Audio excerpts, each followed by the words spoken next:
Hello and welcome. Today we are covering dashboards in Power BI Desktop. This is a part of a series where we will explore data from Microsoft Adventureworks database. And we will be doing a company-wide analysis in Power BI. We will be covering basic data analysis techniques such as month-over-month changes, overall sales trend, top 10 profitable products, and as well as breakdown of sales by product category. Also, we will display major KPIs to get an overview of the company's performance. We will add a couple of slicers, i.e. year and territory, to slice and dice the data. Slicers allow us to analyze data at year or territory level that contributes to the overall sales. The link for the GitHub repo for Adventureworks database is in the description below. And if you do not want to dabble into the database, I do have the data extract in Excel format as well in the GitHub repo. Download the data and let's begin. Let's launch Power BI and upload data into Power BI. If you're using database, then click Get Data icon on the top ribbon and select SQL Server. Enter your server name and database name and click OK. Power BI will connect and will list tables and views from the database.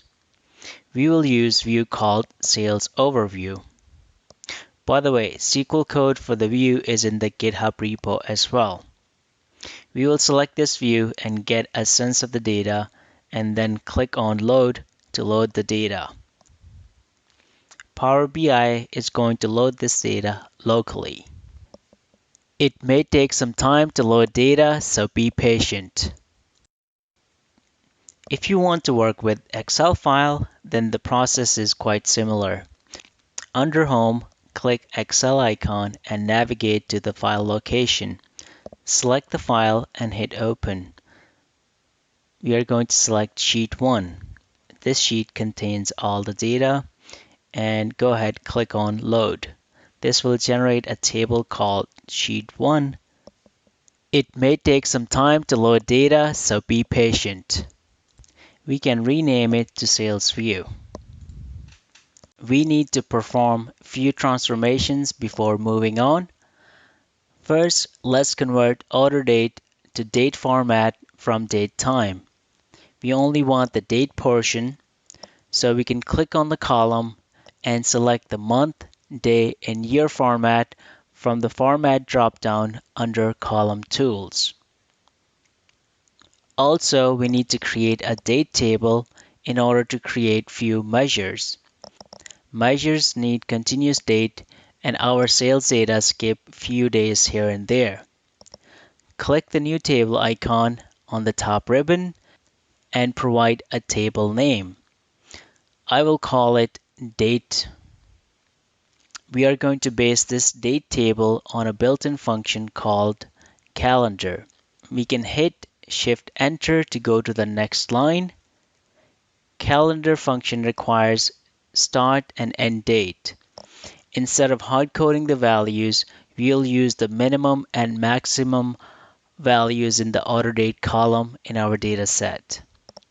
So we will type min and select order date, comma, and then max and select order date again and close the parentheses. Hit enter and this will create our date table. This will give us continuous date range between minimum and maximum order date. Let's change the format of the date to month, year, and day as well. We will create few columns in this table. Hit the new column icon on the ribbon and call the first column year. We will use year function and use date column to extract year from the date. Second, we will create month over month column. For this, we will use format function and select the date column.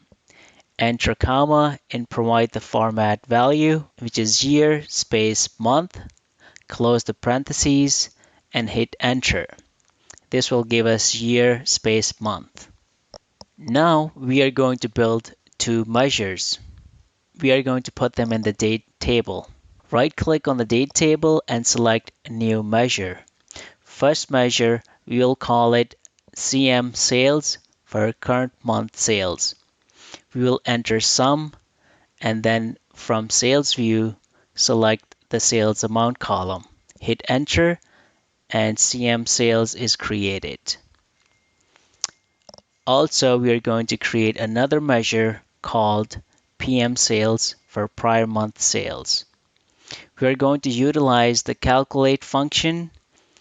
In this function, we will select CM sales column from the date table, comma, and use another built-in function called same period last year, and provided the date column. This function will calculate the sales for the same period but prior year. Measures are table agnostic, so we can create them in any table.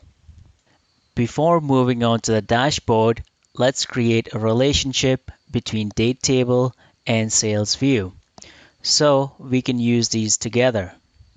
I'll rename the sales view to make it simpler. Click on the Model tab. In this view, we can see both tables. Select the date column in the date table and drag it on order date column in sales view table. This will create one-to-many relationship. Asterisk stands for many. Date table has one row and sales view has one or more rows for the same date. The arrow indicates that there's one-way filtering from date to sales view table. Now we are ready to create the dashboard itself. Click on the Report tab. We will add an image to the canvas first. So click the Insert on the top ribbon and click the image icon. Navigate to the folder where image is saved and select the image. By the way, the image is also on the GitHub repo. Resize it to the desired size. Next, we will throw some card visualizations to add KPIs. In the first card, we will add CM sales measure for the total sales amount. Then copy and paste the card. Control C and Control V. We will cut CM sales and add order count field to the next card. Copy and paste this card as well. We will switch the field to order quantity. These are the three major KPIs we are going to display. We can resize them to the desired size. Let's go ahead and build the overall sales trend on the bottom left. And for this, we'll use the line chart. Drag month over month column on the x-axis and CM sales to the value field. We need to sort this by month over month column here and sort it in ascending order. So this is our overall sales trend. We can resize it to the desired size. For top 10 products, select a table from the visualization, position it on top of line chart. For this, we are using product column, CM sales, and order quantity. Let's drop the order quantity in the middle. Let's navigate to product filters and select filter type to top N and provide the value of 10. We will bring CM sales to the value field and hit apply filter. This will give us the top 10 products by sales. We can resize the product table as needed. Under format, enable the title and give the table the title of top 10 products by sale. Also align the title center while we are in here. This is it. This is our top 10 products table. Let's resize the KPIs and make the line chart a bit bigger. Up next, we are going to tackle the month-over-month analysis. And for that, we are going to use the clustered column chart. Let's bring month-over-month column to the x-axis, and under values, bring the CM sales and PM sales measures. Months are not in order, so let's apply sort on month-over-month column, and it also needs to be in ascending order. Head into Format and align the title in the middle. We will repeat this step for the overall trend chart as well. Let's make the column chart a bit bigger. Also, let's remove the x-axis title and y-axis title, so the visualization has more room. For the last visualization, we are using 100% stacked column chart. We will bring country on x-axis, product category as legend, and CM sales amount in the values. Let's head to Format and remove y-axis title and x-axis title. Also enable the data labels, so we will see the percentage in the center of the bar. The visualizations are complete. We have the sales trend over the years that we can observe with the line chart. We have our top selling products. We can see month-over-month growth with the help of bar chart. And last, we have our sales broken down by country and category. Let's add two slicers to interact with the dashboard. We will add year in the first slicer, and in the second slicer, we will bring sales territory.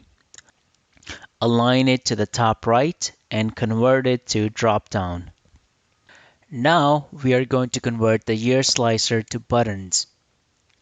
From the drop-down, convert it to the list. And let's change the orientation from the formatting menu. Under General, locate the orientation and change it to horizontal. Let's resize the slicer. Under Selection Control, enable Select All option. Now we can select a single year or select all. One more tweak under Formatting. Locate Slicer Header, remove the title text, and enable Show Summary. So the selected year selection is shown on top of the slicer. This is our completed dashboard. Now we can slice the data by year and also by territory. Power BI is fast and responsive to the user selection. This is the completed dashboard, and this is all for now. I hope you enjoyed this session. Also, if you're interested in the Python version of this analysis, be sure to check out the Python video as well. Link is in the description below. Be sure to comment, subscribe, and share this video. Thank you.